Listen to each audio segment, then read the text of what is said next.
মে মাসে গরমের প্রভাব আস্তে আস্তে তীব্র হতে চলেছে গোটা পশ্চিমবঙ্গে। আর এই পরিস্থিতিতেই সিদ্ধান্ত নিল রাজ্য শিক্ষা দপ্তর স্কুলের গরমের ছুটি বাড়ানোর কথা। আরও বেশ কয়েকদিন স্কুলের গরমের ছুটি বাড়ছে। কবে পর্যন্ত বন্ধ থাকছে স্কুল, কবে খুলবে আবার ক্লাস, এটা নিয়ে আজকের এই video extension of summer vacation. গত কয়েকদিন ধরে পশ্চিমবঙ্গের বিভিন্ন জেলায়, বিশেষত দক্ষিণবঙ্গের জেলাগুলিতে তাপমাত্রার পারদ কিন্তু 40-42 ডিগ্রি সেলসিয়াসের ওপর ছুঁয়ে যাচ্ছে, বা সেটা হয়তো আরও কিছুদিন পরে আরও বাড়তেও পারে। দুপুরের দিকে রাস্তাঘাট কার্যত ফাঁকা হয়ে যাচ্ছে। তীব্র দাবদাহে বিশেষ করে শিশুদের স্বাস্থ্যর কথা ভেবেই স্কুলের গরমের ছুটির দিন বাড়ানোর নির্দেশিকা জারি করল বিকাশ ভবন থেকে রাজ্য স্কুল শিক্ষা দপ্তর।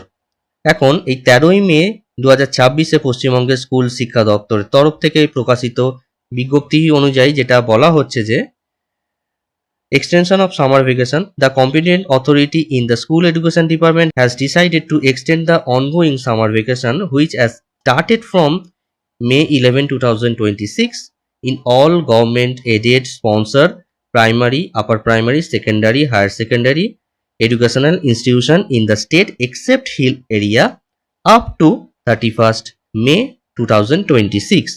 আর কি বলা হচ্ছে, the school will reopen on June 1st 2026 after the set summer vacation.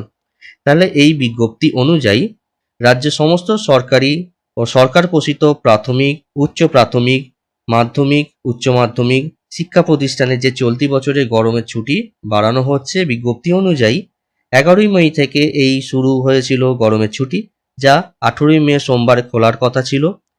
এখন এই নয়া নির্দেশিকা অনুযায়ী এই ছুটি চলবে 31শে মে পর্যন্ত, আর স্কুল খুলবে আগামী 1 জুন সোমবার থেকে।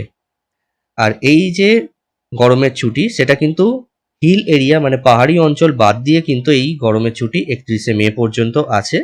এবং ইতিমধ্যে সমস্ত সেকেন্ডারি এডুকেশন থেকে প্রাইমারি এডুকেশনের সমস্ত জায়গা থেকে এই নির্দেশিকা রাজ্য জেলা দপ্তর থেকে আলাদাভাবে আসছে।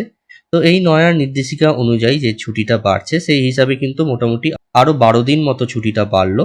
যাই হোক, এই একটি সংক্ষিপ্ত বিষয় জানানোর জন্যই আজকের এই ভিডিওটা ভালো লাগলে অবশ্যই একটি লাইক দিয়ে আমাকে ইন্সপায়ার করবেন। আর এই চ্যানেলে যদি নতুন হয়ে থাকেন, অবশ্যই টেকনিক্যাল নিউজ ইউটিউব চ্যানেলটি আপনারা সাবস্ক্রাইব করে রাখবেন এবং পাশে থাকা বেল আইকনে আপনারা ক্লিক করে রাখবেন। আপনারা সকলে ভালো থাকুন, সুস্থ থাকুন, ধন্যবাদ।